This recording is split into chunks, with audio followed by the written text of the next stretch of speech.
우리가 어떤 일을 감당하려고 하면은요, 준비가 필요합니다. 그 일을 하기 위한 지식이 필요하고 또한 그 일을 숙달되기 위해서는 훈련의 과정이 필요합니다. 그게 일이 될 수도 있고 프로젝트가 될 수도 있지만 어떤 것을 감당하려면 거기에 상응하는 지식과 훈련이 있어야지만 그 일들을 숙달해서 할 수 있게 됩니다. 복음을 증거하는 일, 전도자가 되는 일들은 특정한 그리스도인들만이 하는 것이 아니라 예수님께서 제자들에게 말씀하셨던 것처럼 모든 사람들, 특별히 예수님을 따르는 모든 사람들에게 맡겨진 사명입니다.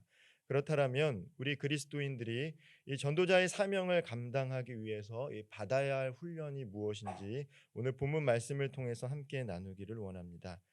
첫째로 하나님의 인도하심을 받는 훈련이 우리들에게 필요합니다. 26절 말씀 같이 한번 읽어보도록 하겠습니다. 주의 사자가 빌립에게 말하여 이르되 일어나서 남쪽으로 향하여 예루살렘에서 가사로 내려가는 길까지 가라 하니 그 길은 광야라. 특별히 빌립이 가사로 내려갔다라는 것이 아니죠. 예, 주의 사자가 빌립에게 말해서 가사로 내려갔다라고 합니다. 빌립은 주의 사자를 통해 명확히 하나님의 인도하심을 받았던 사람입니다. 이 초대교회의 집사였던 이 빌립은 후에 전도자와 그의 딸들은 예언자로서의 사역을 감당하게 되는데 매우 잘 훈련받았던 이 초대교회의 사역자들이었습니다. 특별히 예루살렘에서 가사로 향하는 길은 이 광야길입니다. 광야길이었다라는 것이죠. 이용하는 사람들, 많은 사람들이 광야길로 가지 않았습니다. 아마 빌립이 이 주의 사자를 통해서 예루살렘에서 가사로 내려가라라는 이야기를 들었을 때 의아할 것입니다. 왜 하필이면 광야길로 가는가? 사람들도 많이 만날 수 없고 이 척박한 땅에 왜 나를 보내는가라고 생각할 수 있습니다. 그러나 빌립은 주의 사자 곧 하나님의 명령대로 인도하심을 받아 예루살렘에서 가삿길로 내려갑니다. 하나님의 인도하심을 받아야 된다는 것이죠. 만약에 내가 전도를 하려면 사람이 많은 곳에 가서 전도를 해야 되는데 왜 하나님 나를 광야길로 보내십니까?라고 속으로 생각할 수 있습니다. 그러나 빌립은 그렇게 하지 않았습니다. 하나님이 이끄시는 대로 예루살렘에서 가사로 내려가게 됩니다. 특별히 이 영혼을 구원하는 일, 예수 믿지 않는 사람이 예수 믿게 하는 그 일들은 사람의 말과 행실로 되는 것이 아니죠. 하나님의 주권적인 역사가 있어야 됩니다. 우리가 아무리 잘 훈련 받는다 할지라도 그래서 이 사람에게 어떤 것들을 뭐 전한다 할지라도 이 사람이 예수님을 받아들이냐 아니냐는 전적인 하나님의 주권 아래 있는 것입니다. 그렇기 때문에 우리는 그것을 인정하면서 먼저 하나님의 인도하심을 받는 훈련부터가 매우 필요합니다. 성령은 주변 사람이나 환경을 통해서 우리를 구체적으로 인도하시는 영이기도 합니다. 성령의 인도하심을 받으면 하나님이 사람도 만나게 하시고 때로는 가야 할 곳들을 보여주시는 것이죠.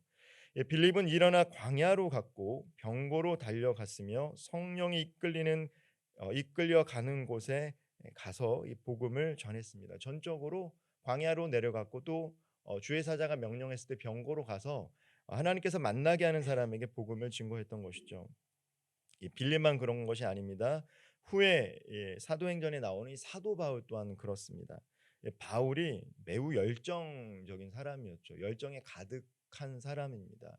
이 헬라어 열정이라는 단어는 엔테오스라고 합니다. 엔테오스라는 것은 전치사 인, 테오스, 신.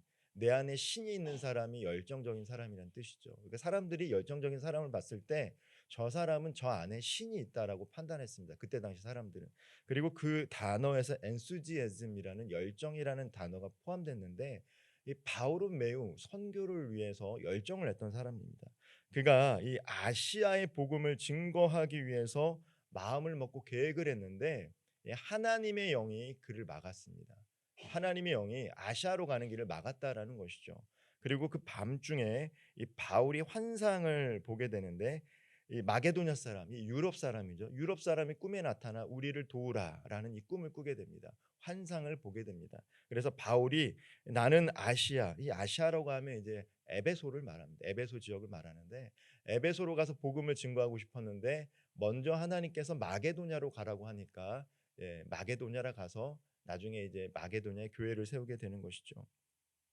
하나님께서 막으셨습니다. 그 막으신 이유가 있었죠. 이 에베소에는 우상을 많이 만들고 섬기던 사람이 있었기 때문에 아직 이 복음 증거자인 초보였던 바울이 그곳에서 사역하는데 어려움 겪을 걸 하나님 아셨으니까 먼저 막으시고, 조금 더 말씀에 익숙하고 고상한 사람들이 많은 마게도냐로 가서 그 지역으로 가서 복음을 증거할 수 있도록 하나님께서 길을 여셨다라는 것입니다.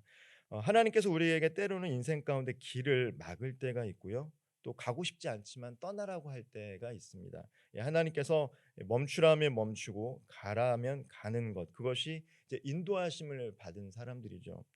하나님께서 이스라엘 백성들을 출애굽한 후 광야 40년 생활을 하심 40년을 이 광야 가운데 생활하게 하시면서 하나님께서 훈련하게 하신 게 있는데, 그게 무엇입니까? 바로 낮에는 이 구름 기둥으로, 이 밤에는 불 기둥으로 그들을 보호하시면서 이 언약궤가 삼위일계를 앞서 그들을 인도했습니다. 그래서 만약에 언약궤가 멈춘다, 그러면 이스라엘 사람들은 자신들의 진법 위에서 진을 치고 장막을 치고 거기서 하나님이 멈추라 할 때까지 멈춰야 됩니다. 거기에 물이 없을 수도 있고요. 척박할 수도 있습니다. 강야니까 척박하겠죠. 그러나 하나님이 멈추라면 거기서 몇 개월, 1년이 되도록 멈추는 생활을 했습니다. 그리고 하나님의 언약궤가 이제 움직이기 시작하고 이제 가라라고 하면 어떡합니까? 머무르고 싶어도 머무를 수가 없습니다. 다 같이 이동해서 움직여야 했습니다.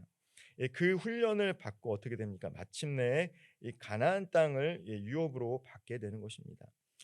하나님의 일도, 영혼을 구원하는 일도, 그리고 우리 삶의 모든 영역도 하나님의 인도하심을 받을 때 귀한 열매를 맺게 될 줄 믿으시기를 바랍니다. 우리가 열심을 통해서 우리가 원하는 성과를 얻을 수는 있습니다. 우리 인생에는 보편적인 원리가 있죠. 내가 노력한 만큼 어느 정도 상응하는 것을 얻을 수 있는 이 보편적인 원리는 예수를 믿거나 믿지 않거나 누구에게나 적용되는 이 보편적인 원리입니다. 그러나 은혜라는 것이 무엇입니까? 우리의 노력 이상으로 하나님이 허락하신 열매를 맛보는 삶이 은혜를 경험한 삶인데, 그 은혜를 경험하기 위해서는 어떻습니까? 반드시 하나님의 인도하심을 받아야 된다는 것입니다. 내 마음이 이렇고 내 계획이 이렇다 할지라도 하나님의 계획이 이렇다라면 거기에 맞추는 것이 바로 하나님의 인도하심을 받는 것입니다. 빌립은 하나님의 인도하심을 받았고, 초대교회 성도들은 하나님의 인도하심을 받는 삶을 살아갔습니다. 또 오늘 본문의 두 번째로 우리 전도자가 특별히 복음을 증거하는 사명을 받은 사람들이 훈련 가운데 놓치지 말아야 될 것이 무엇입니까? 이 만남의 기회를 소중히 여겨야 된다는 것입니다. 이 만남의 기회를 통해 하나님이 일하시기 때문입니다. 하나님은 만남을 통해 일하시는 분입니다. 복음을 가진 사람과 복음을 들어야 하는 사람을 연결시켜 주셨습니다. 하나님은 복음 증거를 천사들에게 맡기신 게 아니죠. 천사들을 통해서 복음을 증거라고 하신 게 아니라 사람을 통해서 복음을 증거하라 하셨습니다. 그러면 복음을 담지하고 있는 우리가 누군가를 만나야 된다라는 것이죠. 그렇다면 그 만남을 소중히 여겨야 됩니다. 빌립은 광야로 가서 에디오피아 간닥의 여왕의 국고 맡은 이 내시를 만났습니다. 이 내시가 권세가 있다라는 것이죠. 국고를 맡았다. 이 간닥에라는 것은 이 명칭이죠. 바로처럼 명칭입니다. 그 내시를 만났는데 권세 있는 자를 만난 것입니다. 이 광야로 가라는 이 명령이나 병거로 가라는 지시는 바로 그 내시를 만나게 하려는 하나님의 계획이었죠. 하나님의 인도하심을 통해서 만나야 할 사람을 만나게 하시려고 인도하심을 받은 것입니다. 우리의 인간관계와 만남은요, 하나님의 소중한 이 계획 안에 있다라는 것을 반드시 염두하시기를 바랍니다. 우리에게는 때를 기다리는 지혜와 성령께서 함께 하시는 기회를 놓치지 않는 순종만이 필요합니다. 우리가 하나님께서 인도하심을 받고 누군가를 만났습니다. 그러나 때로는 기다려야 할 때가 있습니다. 그들이 요청할 때까지. 때로는 기다려야 할 때가 있고, 그들이 요청하지 않아도 먼저 다가가야 할 때가 있는데, 그때 또한 성령의 인도하심을 받아야지 우리가 잘 분별할 수 있는 것이죠. 빌립은 먼저 다가갔고, 그가 먼저 그에게 물음 전할 때까지 기다렸습니다. 오늘도 이 하나님께서 우리에게 허락하신 만남의 기회 속에서 이 만나야 할 사람들을 만나고, 또 전하고 나눠야 할 말들을 나눌 수 있는 이 복된 하루 되기를 소망합니다. 오늘 하루도 우리는 한 사람이라도 만나게 됩니다. 그게 우리의 자녀가 될 수도 있고, 우리 부모님이 될 수도 있고, 우리 가족이 될 수도 있고, 혹은 직장 동료, 이웃집 사람들, 혹은 교회 성도들을 만날 수 있습니다. 그 만남의 기회를 통해서 예수를 믿지 않는 사람들이라면 예수를 믿을 수 있도록, 예수를 믿고 있지만 아직 믿음이 연약한 자들이라면 그들의 믿음이 경성할 수 있도록 그 만남을 통해 하나님의 일들을 능히 감당할 수 있는 우리 모든 성도님들 되기를 소망합니다. 근데 마지막으로 복음을 증거하기 위해서 필요한 것이 무엇입니까? 무엇보다도 준비되어 있어야 된다라는 것입니다. 각자에게 맞게 하나님이 준비시키는데 그 준비와 훈련을 꼭 받아야지 하나님의 일들을 때가 되었을 때 감당할 수 있게 되는 것입니다. 에디오피아 내시는 이사야서를 읽고 있었습니다. 그리고 빌립이 읽는 것을 깨닫느냐고 묻자 그는 해석을 요청했습니다.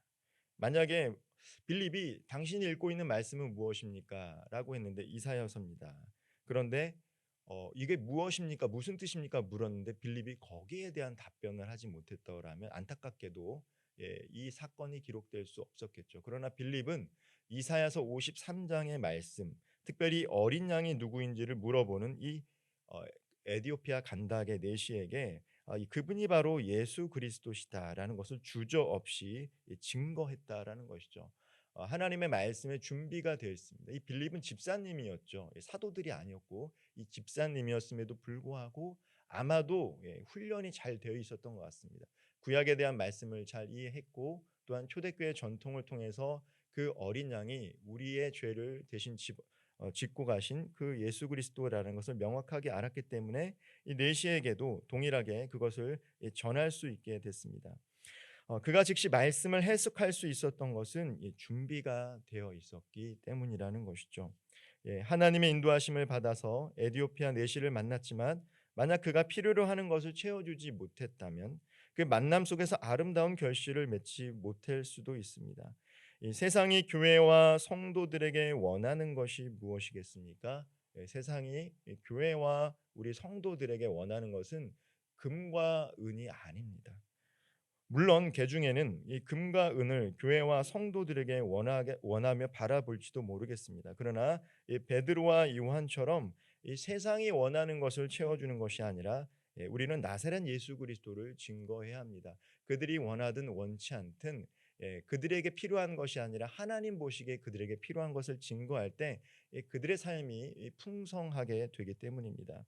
이를 위해서 우리의 각자의 삶의 영역에서 복음을 증거하기 위해 준비된 삶이 필요합니다. 말씀을 좀 마무리하겠습니다. 하나님의 인도하심을 따라 때를 놓치지 않고 복음을 전하도록 준비된 사명자의 삶을 살아갈 수 있도록 하나님의 인도하심을 받는 하루 되기를 소망합니다.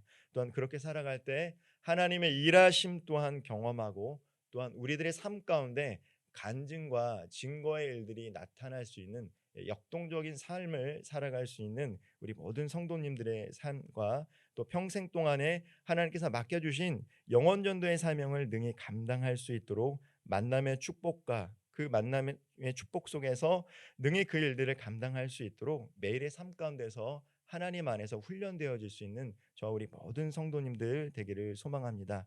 하나님께서 우리들을 복음 전도자로 증거자로 세워 주신 줄 믿으며 각자의 삶의 자리에서 만나는 그 한 영혼들에게 예수 그리스도 그 아름다운 이름을 능히 증거할 수 있는 귀한 축복의 통로가 되기를 주님의 이름으로 축복드리겠습니다. 기도드리겠습니다. 사랑과 은혜가 풍성하신 하나님, 하나님께서 제자들뿐만 아니라 오늘을 살아가는 모든 그리스도인들에게 복음을 증거하라는 귀한 사명을 우리들에게 허락하여 주셨습니다. 우리가 평생을 살아가며 그 사명을 능히 감당하기를 소망합니다. 때로는 평생을 살아가며 한 사람 혹은 많은 사람을 주님께로 인도할 수 있지만 각자의 믿음의 분량대로 또한 받은 달란트대로 하나님의 인도하심을 받고 매일의 삶 속에서 만남의 축복을 기대하며 그 순간 준비되어진 것을 통해서 예수 그리스도를 증거할 때 예수를 알지 못하는 자들에게는 예수를 증거할 수 있는 놀라운 역사와 일들이 또한 예수님을 알고 있지만 방황하는 영혼들에게는 믿음의 경성함을 더할 수 있는 복된 삶을 살아갈 수 있도록 오늘 우리들의 삶 가운데 함께 하여 주시고 각자의 삶의 자리에서 하나님 훈련시켜 주시옵소서. 우리가 그것을 즐겁게 받아가기를 소망합니다. 주님과 동행하면서 그 일들 속에서 하나님의 사랑과 은혜를 경험할 수 있기를 소망합니다. 우리의 삶 속에서 놀라운 역사와 체험과 증거가 넘쳐나기를 소망합니다. 오늘도 주님과 동행하며 그러한 삶을 기대하고 기도하고 기다릴 수 있는 우리 모든 성도님들 될 수 있도록 인도하여 주옵소서. 예수님의 이름으로 간절히 기도드리옵나이다. 아멘.